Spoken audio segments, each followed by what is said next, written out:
글쎄요. 얘네가 조금.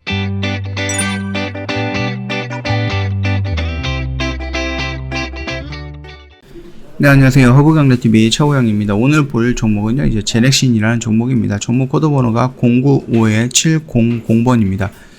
일단은 성영철 체제, 포스트 성영철, 제넥신의 경영주권 보장 받을 수 있을까라는 그런 조금, 이슈가 나왔는데요.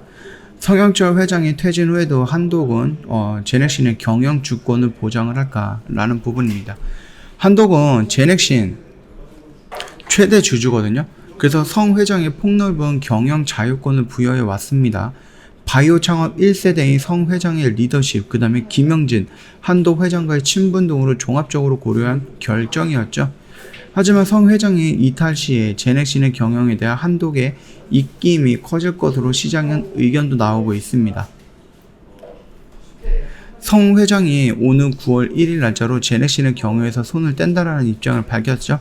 그리고 코로나 백신 개발에 집중을 하겠다 이런 식으로 언급을 했었는데, 제넥신의 전문 경영인 체제를 도입하기 위한 결정인데, 제넥신은 곧 이사회 결의 및 임시 주주 총회를 거쳐서 해당 안을 확정할 예정이에요. 성 회장으로서는 제넥신 설립 후에 처음으로 이사회에서 물러나는 셈이거든요.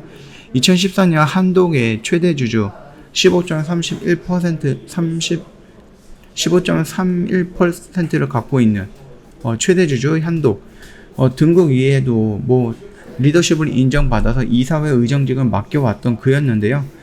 대표이사가 4번이나 바뀌는 동안에도 줄곧 이사회 임원으로 있었습니다. 지분율은 6%에 불과하지만 국내 바이오 벤처 1세대인 성 회장을 대체할 만한 경영진이 찾기 어려웠다라는 게 이유입니다. 자, 시장에서 성 회장이 퇴진 선언을 기점으로 제넥신의 포스트 성영철 그 체제를 어떻게 구축할지가 주목을 받고 있는데, 이 흐름을 본다라고 했을 때 주가가 어떻게 움직일지 예상할 수 있겠죠. 당장 제넥신과 한독의 관계가 변화를 맞을 가능성은 있는 겁니다. 한독이 성 회장 개인 역량을 중심으로 우호 관계를 형성해 왔다는 점이 이를 뒷받침할 수 있는 대목이거든요. 한독 경영진과 한독의 김영진 회장과 성 회장은 동갑내기로부터 두터운 친분을 쌓아왔던 사이이기도 합니다. 업계에서는 성 회장이 제넥신 이사회에서 물러날 경우 최대 주주 한독이 제넥신 경영에 미치는 영향력을 좀 더 확대할 전망이다라고 생각을 하고 있고 기대를 하고 있고, 그렇게 의견이 나오고 있는 거죠. 시장에서는. 올해 제넥신에 합류한 홍성준 부서장은 앞서 한독 CFO를 역임했던 인물입니다. 부사장을 역임했던 인물이죠. 여기에 신임 전문 경영인 또한 한독 측 우호 인사로 채울 가능성이 존재하다라는 겁니다. 일단 한독 측은 제넥신에 대한 경영 기조를 바꿀 가능성은 낮다라고 말을 했어요. 관계자는 제넥신과 지속형 성장 호르몬 GXH9의 임상 3상, 미국의 임상 3상 신청 등의 사업 협력을 진행하고 있는 중이고요. 성 회장이 이사회에서 내려온다 해도요, 현재처럼 제넥신의 경영 주권을 보장해 시너지를 내는 방향으로 갈 것이다. 그렇기 때문에 만약에 한독이 제넥신의 경영에 조금 더 관심을 가지거나 그쪽에 어떤 신경을 쓰거나 아니면 어떠한 권력을 행사한다라는 부분에 대해서는 좀 견제하는 입장이었습니다. 시장에서는 이 부분에 대해서는 조금 우려가 있는 거고요. 제넥신이 지금 가고자 하는 방향을 갑작스럽게 틀 수 있는 그런 한독이지 않을까라고 고민을 하거나 걱정을 했던 시장의 모습이었는데, 글쎄요, 그런 거는 그렇지는 않겠다라는 게 한독의 입장입니다. 자, 일단은 우리가 제넥신을 보는 이유는 토종 백신인데요. 글쎄요, 얘네가 조금 이런 어설픈 부분이 나왔죠. 그리고 이제 T세포의 활성화라든지 이런 부분에 대해서 좀 우선순위를 보는 것 같은데, 중화항체라든지 이런 부분에 대해서는 화이자나 모더나에 비해서 턱없이 낮은 수치를 기록을 했다. 그 부분이고, 여기서 이렇게 반등이 나왔던 부분은 어느 정도 희망을 갖고 올라갈 수도 있는데, 그럼에도 불구하고 이 매물대를 돌파하지 못한다라고 하면은 맞고 밀릴 가능성이 굉장히 높기 때문에 지금 이 자리에서는 우리가 뭔가를 따라 들어가거나 그렇게 대응할 필요는 없다라고 말씀드렸습니다. 차라리 이 밑에서 이 발바닥에서 잡는 것보다는 한번 오르고 누르는 이 무릎이라든지 발목 위에서 잡는 것이 더 안정적이다라고 말씀을 드렸습니다. 그 마찬가지로 한번 올라가다가 여기서 저항을 받고 다시 한번 밀리고 있죠. 그렇다라고 해서 뭐 급격하게 밀리거나 뚝뚝 밀리는 것도 아니고 요 라인을 어떻게 지지하느냐, 그리고 다시 한번 이런 식으로 돌아 나가느냐, 요 돌아 나가는 자리에 요렇게 해서 다시 이렇게 빵 치느냐, 이 부분을 좀 기다리면 되지 않을까라고 생각을 합니다. 일단 뭐 이 A상 결과 발표를 좀 기대하고 있습니다. 거기에서 나왔던 중화항체에 대해서 일상에서 나왔던 것보다는 좀 많이 성장을 하거나 많이 조금 좋아진다라고 하면은 나쁘진 않는 모습이 될 것 같고요. 근데 1차 임상이랑 비슷하게 중화항체가 세팅이 된다라고 하면은 글쎄요, 다시 한번 음봉으로 강하게 밀리지 않을까, 그런 좀 걱정도 하고 있습니다.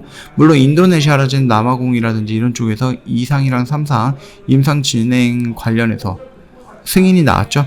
그건 또 호재는 또 호재일 수 있는데 비교 임상을 못하고 결국은 순순하게 이제 3단계 임상까지 다 3단계 임상까지 진행을 해야 되다 보니까 시간도 좀 많이 걸리고 재원도 좀 많이 걸릴 것 같다라는 부분입니다. 자, 이것도 뭐 악재라면 악재일 수 있는데 비교 임상보다는 조금 더 안정적인 방법으로 진행하는 것이다 라고 생각을 하면은 긍정적으로 좀 받아들일 수 있지 않을까, 그렇게 좀 판단을 합니다. 지금 자리는 여전히 말씀드렸듯이 뭔가 대응할 자리는 아니다, 기다려야 된다, 그렇게 좀 정리할게요.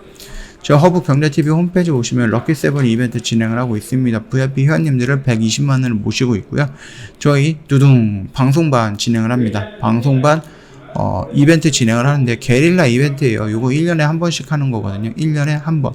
그리고 그 한 번 하는데 5일에서 7일, 딱 일주일 정도밖에 안 나는 그런 이벤트니까 참고하시면 될 것 같아요. 1+1 이벤트, 2+2 이벤트입니다. 그러니까 요런 기회는 1년에 한 번밖에, 그리고 1년에 딱 5일에서 7일, 딱 요 정도밖에 기회가 없는 거다. 그 정도 생각을 하시면 굉장히 어렵게 찾아온 기회다, 그렇게 봐주시면 될 것 같아요. 저희 허브경제TV 홈페이지 카톡 친구 추가 탭에 오시면은요, 카톡 친구 추가하는 방법에 대해서 이렇게 사진으로 올려놨으니까 요거 보시고 그대로 따라 하시면 됩니다. 그 카톡 친구 추가하시고 저희한테 인사말 남겨주시거나 방송반이라든지 VIP라든지 뭐 들어가고 싶다, 상담받고 싶다, 어떻게 해야 되느냐, 그러면 언제든지 연락을 주시면 되겠고요. 이것뿐만 아니라 저희 단기 스윙 종목 하반기 종목이 하나 나갈 겁니다. 그 단타 종목이라는 이런 허접한 종목으로 나가는 게 아니라 확실하게 올라갈 수 있을 것이다라고 저희가 강력하게 판단하고 있는 종목이 하나 나갈 거거든요. 그 종목 잡고 나서 수익을 낼 수 있으면 좋을 것 같고, 뭐 카톡 친구 추가만 했다라고 해서 모든 회원님들 저희가 다 챙겨드리거나 그러지는 않을 겁니다. 카톡 친구 추가하시고 저희한테 상담을 받으시거나 아니면은 내가 너희 종목으로 매매해서 수익을 좀 내고 싶어, 이렇게 생각하시는 분들에 한해서 저희가 취합해서 보내드릴 거거든요. 그러니까 이 점 잊지 마시고요. 언제든지 적극적으로 저희한테 어필을 한번 해주시면 될 것 같습니다. 자, 오늘 영상 여기서 좀 마감하도록 할게요. 영상 도움이 됐다 그러면 구독과 좋아요 한번 부탁드리겠습니다.